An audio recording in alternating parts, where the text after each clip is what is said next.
has fascinated humanity for 45 centuries. The Great Pyramid may finally reveal its secrets. A French architect believes he has solved its enigmatic construction. He is convinced that there are further rooms to be discovered close to the King's Chamber, a theory validated by some incredible computer images. Fabrice Collaro and Sylvain Roland report.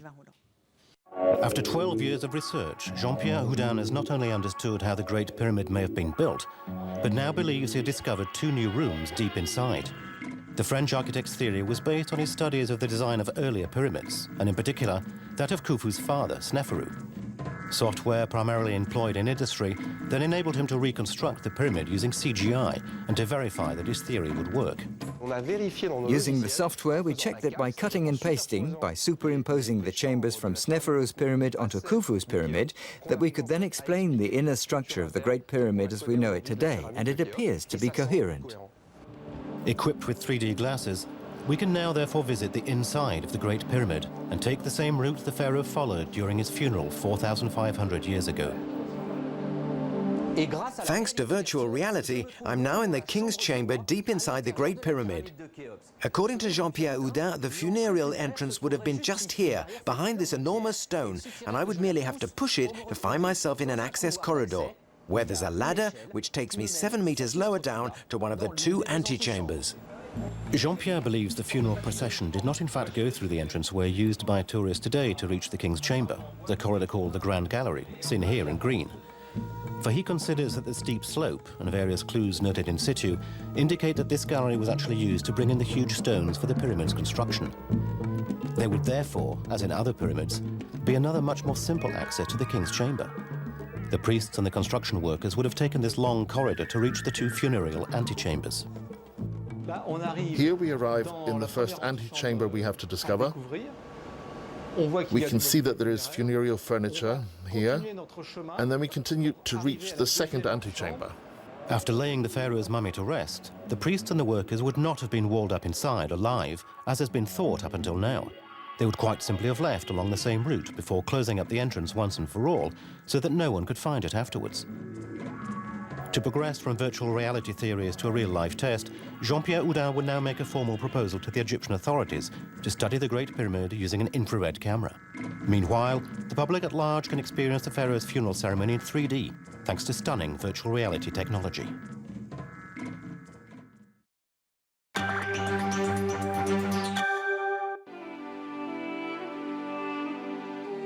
We now know a little more about how the ancient Egyptians designed and built their pyramids. A new theory was presented today in Paris. Let's take a look. What if the mystery surrounding the construction of the Great Pyramid wasn't a mystery at all?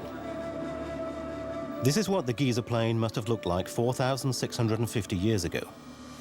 This overview was created from calculations made by teams from Dassault Systèmes, based on the work of this man, Jean-Pierre Houdin.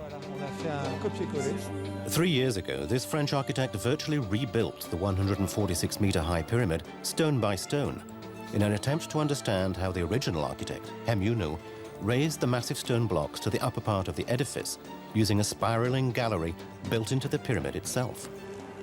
The 3D simulation software enables us to formulate hypotheses and to test every configuration of these hypotheses before moving to a reality phase where we test the theories established in a virtual world.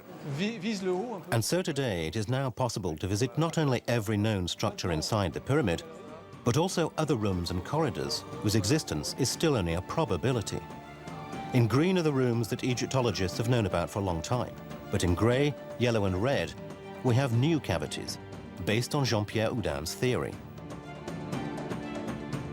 The scientist has transposed the antechambers from an earlier pyramid onto a 3D plan of the Great Pyramid. Everything fits perfectly, and finally provides an explanation of how the workers left after the funeral ceremony, and of how the priests left the tomb by the main door before the workers sealed up the doorway from the inside.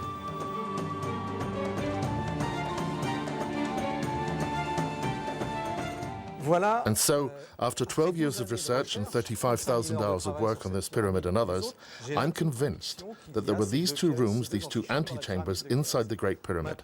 But to pass from a virtual to a real-life analysis, I need permission to go and check it out in situ. But before that, here is a virtual visit to the new rooms. The entrance was via the king's chamber. The real funerary tomb entrance was here, this stone here. The several meters of corridor and the furniture we can see here are identical to those found in other Egyptian tombs.